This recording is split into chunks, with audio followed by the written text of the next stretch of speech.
La question suivante est signée François Ier. Éducation et immigration, je rajouterai santé, sont des sujets clivants. Ne craignez-vous pas, en les approfondissant, de créer des clivages au sein de l'UPR ?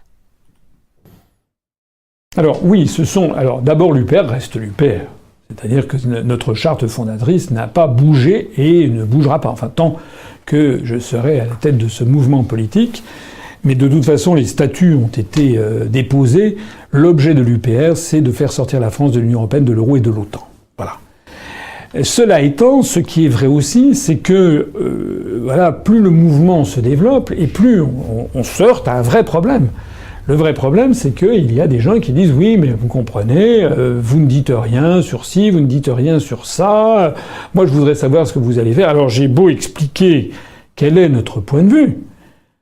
C'est vrai qu'il y a des moments à partir duquel ça n'embraye pas sur l'opinion.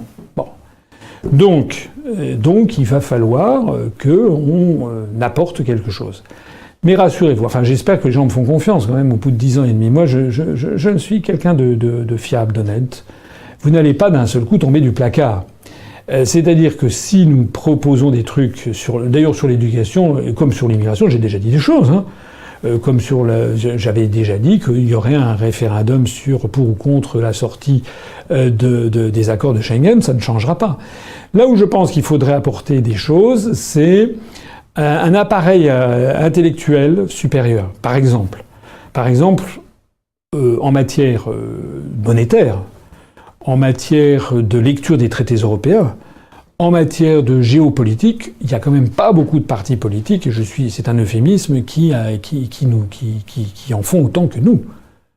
Je sais qu'il y a des journalistes, des chercheurs, des étudiants qui vont sur le site de l'UPR, qui, soit dit en passant, a retrouvé sa première place de site le plus consulté de tous les partis politiques français. Ils y vont pour trouver de l'information et de l'analyse.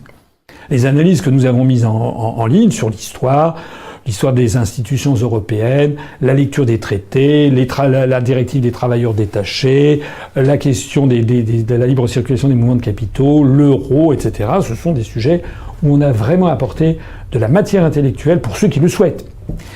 Eh bien, je pense que nous pouvons faire pareil sans nous départir de l'esprit UPR, c'est-à-dire un esprit de sagesse, de précision technique et de bonne volonté et de bienveillance. Je pense qu'on peut faire pareil sur les questions migratoires ou sur les questions d'éducation, en attirant l'attention des gens sur les débats, et même quand il y a un problème, le mettre noir sur blanc, il y a un problème, il y a différentes visions de tel ou tel événement. Voilà.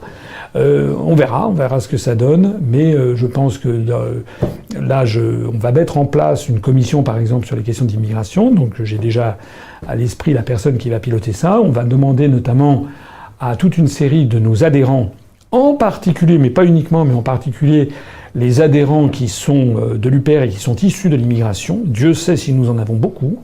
Beaucoup de franco-marocains, franco-algériens, franco-tunisiens, franco-russes, franco-polonais, franco-sénégalais, franco-vietnamiens, franco-haïtiens, franco-canadiens, franco-chinois, franco-japonais, franco-libanais, franco-syrien. On a vraiment franco-portugais, franco-espagnol. On a vraiment beaucoup de nos adhérents qui ont des ascendances et qui sont, à mon avis, les premiers intéressés. Donc si parmi les gens d'ailleurs qui m'écoutent, il y en a certains qui souhaitent faire partie de notre cercle de réflexion, ils sont les bienvenus. Parce que je pense que c'est aussi à des gens qui sont passés par là, si j'ose dire, qui sont par exemple issus de l'immigration à première, deuxième ou troisième génération. C'est intéressant aussi de recueillir leur point de vue. Voilà ce que nous allons faire.